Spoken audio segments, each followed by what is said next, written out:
Picture this. It's payday Friday for countless federal employees across America, a routine moment of financial security they've counted on for years. But instead of depositing their hard-earned checks, many are staring at empty bank accounts, grappling with uncertainty and mounting bills. This isn't just a story. It's a real-life crisis affecting hard-working families, and it's sparking debates about fairness, priorities, and who really bears the brunt of government decisions. But here's where it gets controversial. While some federal workers are getting paid as usual, others are left scrambling, raising questions about equity in the system. In Prince George's County, Maryland, a hub for over 60,000 federal workers, the scene was heartbreakingly common. Middle-class professionals, once stable and secure, formed long lines waiting for essentials like pasta, protein, and fresh produce to sustain their households. After enduring a grueling 2-hour wait, Wanda Bright finally made it to the front, only to face disappointment as the initial supplies. Some people can handle this. A lot of people cannot. For beginners wondering what furloughed means, it's essentially a forced unpaid leave during a government shutdown when Congress hasn't approved funding, halting non-essential operations. Normally, Friday marks payday for these dedicated public servants. But in this case, it's a day of zero income, no partial payments, no clear timeline for when checks will resume. Meanwhile, the Trump administration has creatively redirected funds to prioritize certain workers, ensuring those aligned with key presidential goals get compensated. As Trump himself remarked at the White House recently, "We got the people that we want paid, okay?" This selective approach is already fueling discussions about favoritism and whether essential work is defined by political agendas rather than objective needs. In total, around 1.4 million civilian federal employees nationwide are without paychecks, per the Bipartisan Policy Center, a respected Washington, D.C.-based think tank. About half are fully furloughed, while the rest continue working in roles deemed essential. For everyone involved, this funding lapse piles onto an already challenging year. Think job insecurities and potential layoffs. Take Jay, a furloughed worker at the National Institutes of Health, who referenced the reductions in force, or RIFs, that have swept through agencies like his.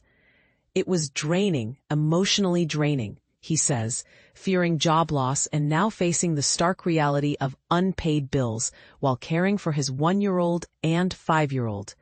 He chose to share only his first name out of professional caution.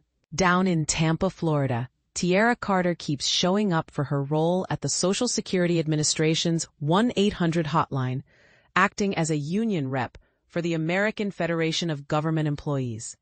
Despite being essential, she's still missing her paycheck, prompting her to borrow money and dip into her 401k for emergency funds.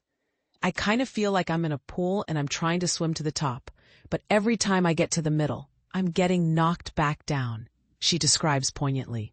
To put salaries in perspective, many federal workers earn under $90,000 annually, about 43% of them based on Pew Research Center data from March 2024. Even higher earners can feel the pinch quickly if bills accumulate. Thankfully, support networks are stepping up. Credit unions, where many federal employees bank, offer relief like short-term interest-free government advance loans and delay-of-pay options with no fees. For instance, Veridian Credit Union in Iowa had approved over $55,000 in such loans for 32 members by midweek, plus 80 delay-of-pays. Similarly, Westera Credit Union in Denver and Redwood Credit Union in Northern California each dispersed nearly $100,000 in interest-free help, with applications still pouring in.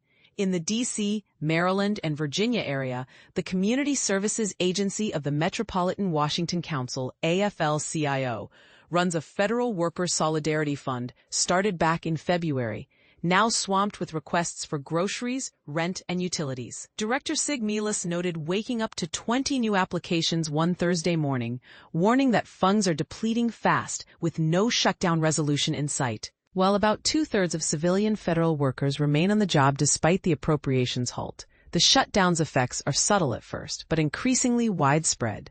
As Shai Akabas, Vice President of Economic Policy at the Bipartisan Policy Center, points out, communities with dense federal populations might notice quieter local businesses or fewer kids at daycares as parents deal with furloughs.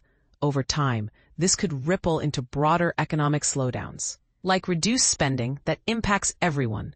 Not everybody feels it yet, but it's actually affecting the broader economy, Akabas warns.